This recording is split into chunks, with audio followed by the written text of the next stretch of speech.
அஸ்ஸலாமு அலைக்கும். Hi friends. இன்றைக்கி ரொம்பவே யூஸ்ஃபுல்லான மணி சேவிங் டிப்ஸ் தான் இன்றைக்கி பார்க்க போகிறோம். அண்ட் நம்ம பட்ஜெட் போடும்போது எந்த மாதிரி மணி சேவிங் பண்ணுற மாதிரி போடலாம் அப்படின்றத ரொம்ப ஈஸியாக சிம்பிளாக இந்த வீடியோவில் பார்க்கலாம். அண்ட் நம்ம அதிகமாக செலவு தான் பண்ணிகிட்ருக்கோம், சேமிக்கவே முடியலை அப்படின்னாலுமே நீங்கள் செலவு மட்டும் பண்ணால் போதும், ஆட்டோமேட்டிக்காக பணம் சேமிப்பாகும். அந்த ட்ரிக்ஸையும் இந்த வீடியோவில் பார்க்கலாம். இப்போ தான் நம்மளோட சேனலை ஃபர்ஸ்ட் டைம் பார்க்குறீங்கன்னா லாஸ்ட் வரைக்கும் பாருங்கள், பிடிச்சிருந்தா சப்ஸ்கிரைப் பண்ணிக்கோங்க. Welcome to resource diary.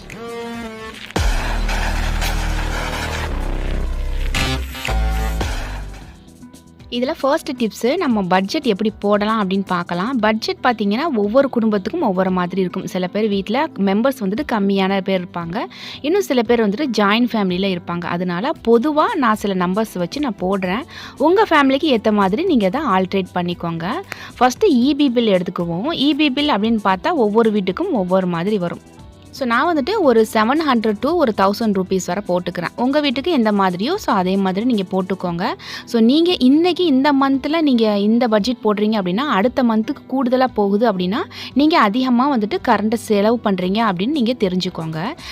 அடுத்ததாக கேஸுக்கு பார்த்தீங்கன்னா 1000 ரூபீஸ் போட்டுக்கிறேன். ஸோ அடுத்து ரைஸுக்கு 1600 ரூபா இப்போ உள்ள ரைஸோட ரேட். ஸோ லாஸ்ட் டைம் நான் வாங்கின அந்த ரேட்டை நான் போட்டிருக்கேன்.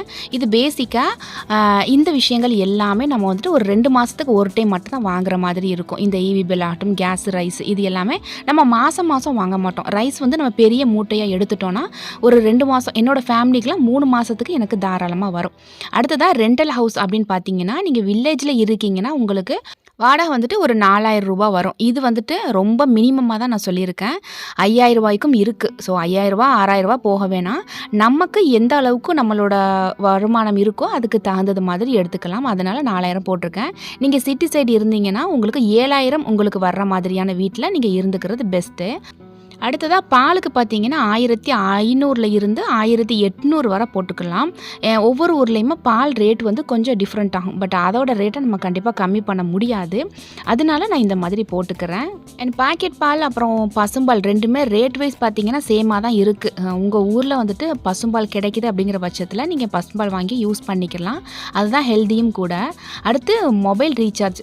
இப்போ பார்த்தீங்கன்னா எல்லார் வீட்லேயுமே மொபைல் இருக்குது. அண்ட் பசங்களுக்குமே மொபைல் கொடுத்து வச்சுருக்காங்க.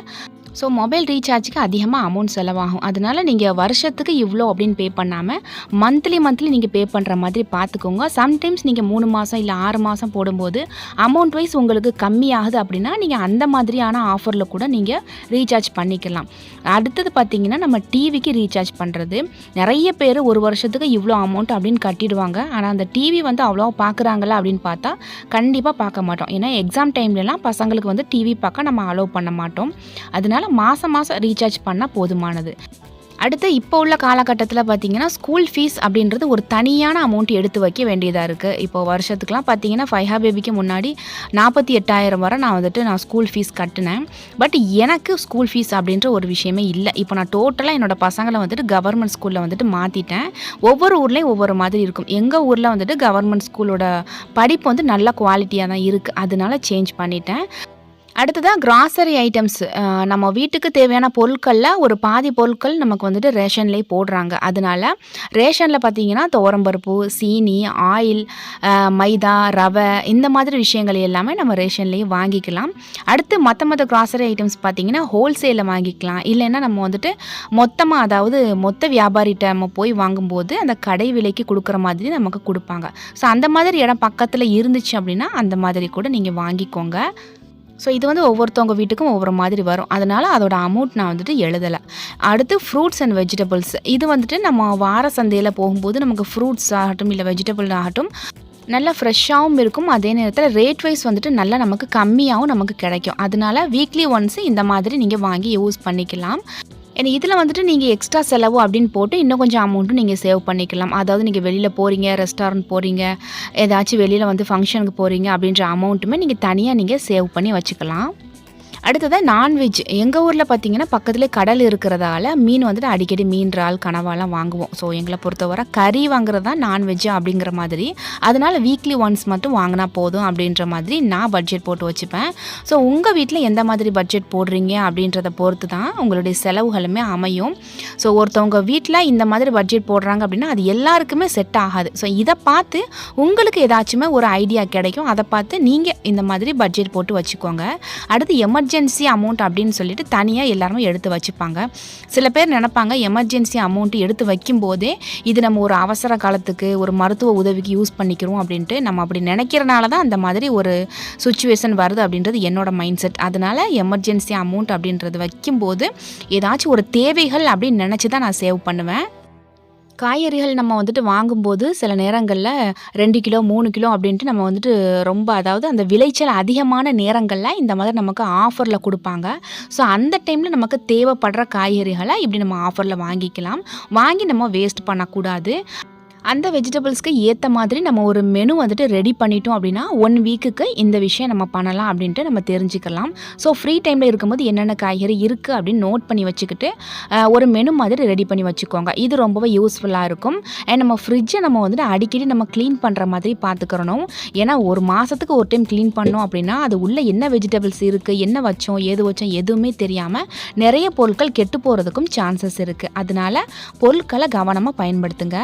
அதே மாதிரி நம்ம கிச்சனில் கிராசரி ஐட்டம்ஸ் எதுவும் முடிஞ்சிருச்சு அப்படின்னா அதை நம்ம நோட் பண்ணி வச்சுக்கிறோன்னா நம்ம மைண்டில் வந்து எல்லா விஷயங்களுமே சேவ் பண்ணி வைக்க முடியாது. அதனால் நம்ம ஒரு நோட் போட்டு நம்ம எழுதி வச்சுக்கிட்டோம், இல்லைனா மொபைலில் கூட நம்ம சேவ் பண்ணி வச்சுக்கிட்டோம் அப்படின்னா அந்த பொருளை நம்ம கடைக்கு போகும்போது எழுதிட்டு போகணும். ஸோ பில்லு நம்ம எழுதிட்டு போகும்போது நம்ம ஃபேமிலிக்கு என்னென்ன தேவை அப்படின்றத பார்த்து அதை மட்டும் பர்ச்சேஸ் பண்ணுறதுக்கு யூஸ்ஃபுல்லாக இருக்கும். சம்டைம்ஸ் ரவை இதெல்லாம் பார்த்தீங்கன்னா 1க்கு 1 ஃப்ரீ இந்த மாதிரி ஆஃபரில் கொடுப்பாங்க. அந்த மாதிரி ஆஃபரில் கொடுக்கும்போது வாங்கிக்கிடலாம். அதில் கவனிக்க வேண்டிய விஷயம் என்னென்னா அதோட எக்ஸ்பைரி டேட்டு பார்த்துக்கோங்க. ஏன்னா ஒரு பொருள் ஆஃபர்னு சொல்லிட்டு 2 வாங்கி வைக்கும்போது அதிகமாக நமக்கு வீண் போகிறதுக்கு சான்சஸ் இருக்குது. அடுத்ததாக நம்ம பணம் சேமிக்கிறது வந்துட்டு பல விதமாக சேமிப்போம். நம்ம உண்டியல் போட்டு சேமிப்போம், போஸ்ட்டில் சேமிப்போம், பேங்க்கில் சேமிப்போம், பல விதமாக. இது ஒரு சின்ன ட்ரிக்ஸ். நான் இத்தனை வருஷமாக நான் இந்த மாதிரி யூஸ் பண்ணலை. இப்போ தான் புதுசாக நான் இந்த சேமிப்பை நான் ஆரம்பிச்சிருக்கேன். அதனால் உங்களுக்கு இதை நான் ஷேர் பண்ணுறேன். நம்ம கையில் வந்துட்டு சம்டைம்ஸ் அமௌண்ட் இருக்கும்போது ரொம்ப புதுசான ஒரு அமௌண்ட் இருக்கும், ரொம்ப மடமடன்னு அப்படின்னு சொல்லுவாங்க. அந்த மாதிரி அமௌண்ட்டை வந்து செலவு பண்ணுறதுக்கு மனசே வராது. ஸோ அப்படி உள்ள அமௌண்ட் எடுத்து இந்த மாதிரி ஒரு நோட் இல்லைன்னா ஒரு பாக்ஸ்குள்ளே போட்டு வச்சுக்கோங்க. நான் வந்துட்டு இப்போ ரீசெண்டாக தான் அமௌண்ட் வைக்க ஆரம்பித்தேன். அதனால் அந்த நோட் வந்துட்டு கொஞ்சம் இன்னும் நீட்டாக இல்லாமல் இருக்குது. ஸோ நம்ம டைரி உள்ள வைக்கும்போது பார்க்குறதுக்கு ரொம்ப நீட்டாக இருக்கும். அண்ட் இது வந்துட்டு நம்ம ₹100, ₹1000 தான் சேமிக்கணும் அப்படின்லாம் இல்லை. உங்கள் ₹10 உங்களுக்கு வந்துட்டு நல்லா ஃப்ரெஷ்ஷாக புதுசான நோட்டு இருந்துச்சு அப்படின்னாலுமே அதையுமே நம்ம வந்துட்டு சேமிக்கலாம். ஸோ இந்த மாதிரியான அமௌண்ட் நம்ம சேமிக்கும் போது நமக்கு நிறைய அமௌண்ட் சேர்க்குற மாதிரி தெரியும். ஸோ ஒரு பல்கான அமௌண்ட் வந்துருச்சு அப்படின்னா அதை அப்படியே கொண்டு போயிட்டு நீங்கள் போஸ்ட்டில் போடுங்க, இல்லைன்னா நீங்கள் பேங்க்கில் போடுங்க. என்ன கேட்டால் இது எல்லாத்தையும் மொத்தமாக சேர்த்து ஒரு காயின் மாதிரி வாங்கி வச்சுக்கிறது பெஸ்ட்டு அப்படின்னு சொல்லலாம். ஏன்னா இப்போ வந்துட்டு கோல்டோட ரேட்டு ரொம்ப ஹையாக போயிடுச்சு. அதனால் முடிஞ்ச அளவுக்கு கோல்டை வந்து சேவ் பண்ணுற மாதிரி பார்த்துக்கோங்க. அடுத்து நான் வந்து எப்போவுமே கிச்சனில் ஒரு பாக்ஸ் ஒன்று வச்சுப்பேன். இந்த பாக்ஸில் என்ன போடுவேன் அப்படின்னா நம்ம கடைக்கு ஏதாச்சும் அதாவது ரொம்ப அவசரமான டைமில் பக்கத்தில் ஏதாச்சும் ஒரு கடையில் போய் ஒரு திங்ஸ் வாங்கிட்டு வர சொல்லுவோம். ஸோ அந்த மாதிரி ஃபார் எக்ஸாம்பிள் ஒரு ₹70 ஏதாச்சும் நம்ம ஒரு மாவு பொருளோ ஏதோ ஒன்று வாங்க போகும்போது அதுக்கு பேலன்ஸ் வந்து ஒரு ₹10 கொடுக்குறாங்க அப்படின்னு வச்சுக்கலாம். இந்த வரக்கூடிய இந்த பேலன்ஸ் வந்துட்டு ஒரு பாக்ஸ் மாதிரி போட்டு அது உள்ள நான் போட்டு வச்சுப்பேன். இப்படி போடும்போது நமக்கு ஒரு அவசரத்துக்கு தேவைப்படுது, இல்லை வந்துட்டு கையில் காசே இல்லை அப்படிங்கிற டைமில் இந்த பாக்ஸில் இருக்கக்கூடிய அந்த அமௌண்ட் வந்து நமக்கு ரொம்பவே ஹெல்ப்ஃபுல்லாக இருக்கும். இல்லை எனக்கு வந்துட்டு எப்போவுமே என் கையில் அமௌண்ட் இருக்கும் அப்படின்னு நினைக்கக்கூடியவங்க இந்த அமௌண்ட்டை அப்படியே சேர்ந்ததுக்கப்புறம் எடுத்து நீங்கள் தனியாக ஒரு உண்டியலை கூட போட்டு வச்சுக்கலாம். அதே மாதிரி தான் ஒரு சின்ன சின்ன காயின்ஸ் கிடச்சிச்சு அப்படின்னாலுமே அந்த ஒரு சில்லறை கூட நான் வந்துட்டு வேஸ்ட் பண்ணாமல் இப்படி ஒரு பாக்ஸில் போட்டு வச்சுக்கிருவேன். இது வந்துட்டு எல்லா இல்லத்தரசிகளுக்குமே தெரிஞ்ச ஒரு விஷயந்தான், சில பேருக்கு தெரியாது. அப்படின்றதுக்காக இந்த சின்ன விஷயத்தை நான் சொல்கிறேன். அடுத்து முக்கியமான டிப்ஸு, நிறைய பேருக்கு சேமிக்கிறதுக்கு எனக்கு முடியலை, ஏன்னா வருமானம் ரொம்ப கம்மியாக இருக்குது, எங்கள் செலவு தான் அதிகமாக இருக்குது அப்படின்ட்டு ரொம்ப புலம்புறவங்களுக்காக இந்த டிப்ஸ் வந்து ரொம்ப யூஸ்ஃபுல்லாக இருக்கும். நம்ம டெய்லி நம்மளுடைய அன்றாட செலவில் பார்த்திங்கன்னா செலவு அப்படிங்கிற ஒரு விஷயம் தான் நமக்கு இருக்குது. சேமிப்புன்னு பார்த்தோன்னா நமக்கு ரொம்ப தேவைக்கு அதிகமாக இருக்குது அப்படிங்கிற பட்சத்தில் நம்ம சேமிக்கலாம் அப்படிங்கிற ஒரு மைண்ட் செட்டு தான் நிறைய பெண்கள்கிட்ட இருக்குது. அந்த ஒரு மைண்ட் செட்டை கண்டிப்பாக நீக்கிடுங்க. நம்ம எவ்வளோக்கு எவ்வளோ நம்ம செலவு பண்ணுறோமோ அதுக்கு ஈக்குவலாக சேமிக்கணும் அப்படின்ற ஒரு மைண்ட் செட் வந்தால் தான் ஓரளவுக்காச்சும் நம்மளால் சேமிக்க முடியும். இப்போ வந்துட்டு ஒரு ₹1000 ஏதோ ஒரு செலவு வந்துடுச்சு, நம்ம செலவு பண்ணுறோம் அப்படின்னு வச்சுக்குவோம். ஃபார் எக்ஸாம்பிள் ஒரு கேஸ் சிலிண்டரே வாங்கிடலாம் அப்படின்னு நினச்சோன்னா இந்த செலவு அப்படியே செலவாக தான் இருக்கும். இதனால நமக்கு என்ன பெனிஃபிட் அப்படின்னா நமக்கு எந்த ஒரு சேமிப்புமே கிடையாது. ஸோ இதுக்கு ஈக்குவலாக ஒரு சேமிக்கணும் அப்படின்னா ஒரு ₹100 எடுத்து இதுக்கு ஈக்குவலான ஒரு சேமிப்பாக நீங்கள் வச்சுக்கோங்க. இன்னும் புரிகிற மாதிரி சொல்லணும்னா இந்த ₹1000 பார்த்தீங்கன்னா உங்களுக்கு செலவு தான், இந்த ₹100 பார்த்தீங்கன்னா உங்களுக்கு சேமிப்பு. இந்த அமௌண்ட் எடுத்து ஒரு பேக்லேயோ இல்லை ஒரு உண்டியல்லையோ போட்டு வச்சுக்கோங்க. இது உள்ளே வைக்கக்கூடிய பணத்தை நீங்கள் அப்படியே மறந்துடணும். ஸோ இந்த மாதிரி நீங்கள் டெய்லி நீங்கள் செலவு பண்ணக்கூடிய ஒவ்வொரு விஷயத்துலையுமே நீங்கள் இப்படியே நீங்கள் சேமிச்சுட்டு வரும்போது அதிகமான பணத்தை உங்களால் சேமிக்க முடியும்.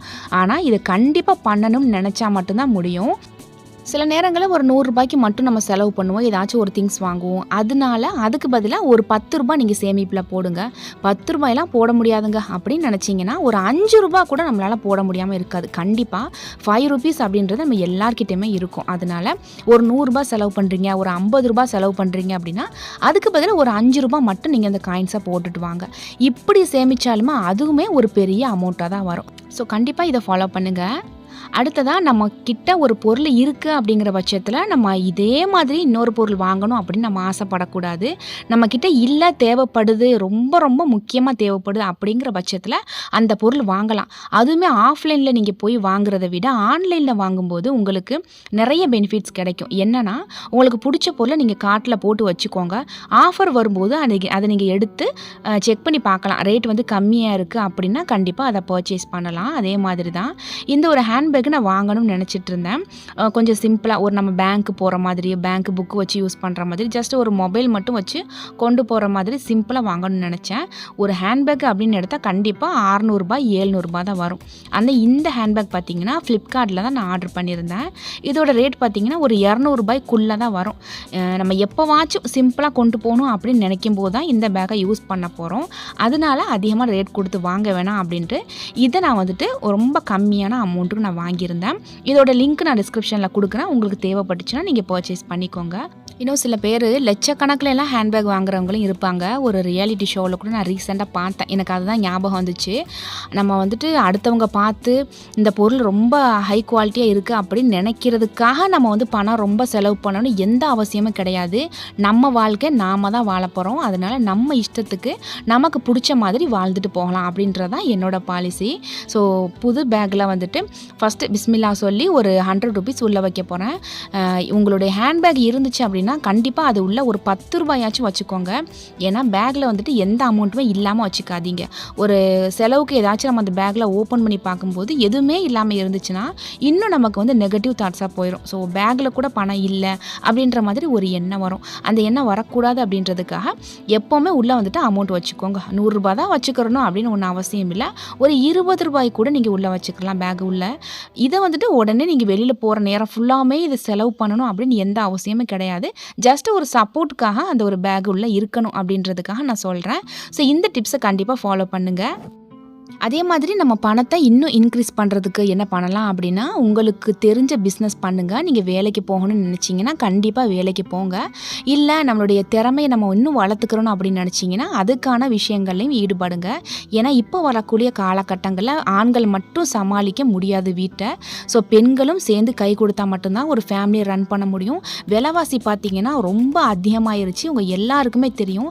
இப்போ நகையோட ரேட்டு பார்த்திங்கன்னா 1 கிராமே 11,000 சம்திங் வந்துடுச்சு. ஸோ இந்த மாதிரி இருக்கும்போது ஒரு ஆளோட சம்பாத்தியத்தை வச்சு குடும்பத்தை ரன் பண்ணுறது ரொம்ப ரொம்ப கஷ்டம். உங்களுக்கு முடிஞ்ச அளவுக்கு ஏதாச்சும் ஒரு பிஸ்னஸ் பண்ணுங்கள். ஸோ பிஸ்னஸ் ஐடியாஸ் உங்களுக்கு வேணும்னா கண்டிப்பாக கமெண்ட் பண்ணுங்கள். இன்ஷால்லா நெக்ஸ்ட் வீடியோவில் என்னால் முடிஞ்ச அளவுக்கு என்னோட சஜஷனை நான் சொல்கிறேன். அண்ட் லாஸ்ட் டைம் நம்ம வந்துட்டு லான்ச் பண்ணியிருந்தோம் நம்மளோட சூப்பர் க்ரோத் ஹேர் ஆயில் பார்த்தீங்கன்னா செம்ம ரிசல்ட் கொடுத்துருக்கு. ஸோ வாங்கி யூஸ் பண்ணி எல்லாருமே சூப்பரான ரிவ்யூ கொடுத்துருக்காங்க. அதை நான் சைடில் கொடுக்குறேன், பார்த்துக்கோங்க. ஸோ நம்மளுடைய ப்ராடக்ட் எல்லாமே தரமாக ஆர்கானிக் முறையில் நம்ம தயாரித்து கொடுத்துட்ருக்கோம். நம்ம ப்ராடக்ட் உங்களுக்கு வேணும்னா ஸ்க்ரீனில் தெரியக்கூடிய வாட்ஸ்அப் நம்பருக்கு மெசேஜ் பண்ணி உங்களோட ஆர்டரை ப்ளேஸ் பண்ணிக்கோங்க. அண்ட் நீங்கள் இந்தியாவில் எங்கே இருந்தாலுமே நம்மளோட ப்ராடக்ட் வாங்கி யூஸ் பண்ணிக்கலாம். நம்ம கொரியர் மூலமாக ப்ராடக்ட்டுமே சென்ட் பண்ணிகிட்ருக்கோம். ஸோ அல்ஹம்துலில்லாஹ் லாஸ்ட் டைம் ஆர்டர் பண்ண எல்லாருக்குமே நம்ம டிஸ்பேச் பண்ணிட்டோம். ஓகே ஃப்ரெண்ட்ஸ், இந்த வீடியோ உங்களுக்கு பிடிச்சிருந்துச்சி அப்படின்னா கண்டிப்பாக லைக் பண்ணிக்கோங்க. ஸோ நான் சொன்ன டிப்ஸ் எல்லாமே பிடிச்சிருக்கு அப்படின்னாலுமே கண்டிப்பாக லைக் பண்ணிக்கோங்க. அண்ட் நம்மளோட சேனலை இன்னும் சப்ஸ்கிரைப் பண்ணலைன்னா ப்ளீஸ் சப்ஸ்கிரைப் பண்ணிக்கோங்க. இன்ஷா அல்லாஹ் நெக்ஸ்ட் ஒரு வீடியோவில் பார்க்கலாம். தேங்க்ஸ் ஃபார் வாட்சிங்.